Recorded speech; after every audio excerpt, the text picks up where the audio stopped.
وش نبغى منكم؟ نحن ظلمنا وهمشنا وذقنا المرير بيعلنوا دولة القانون عن عنفكم. ما عاد تنفعك ايران عند الاخير.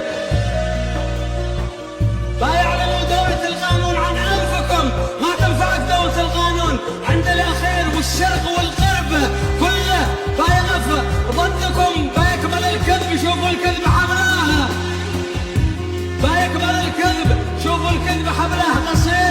هذه نصيحة لأبو جبريل وأعوانكم. عبد الملك خذ وفكرها سوا يا خبير. يا إخواننا في الشمال الفك يصلح لكم، يا إخواننا في الشمال الفك يصلح لكم. الباشير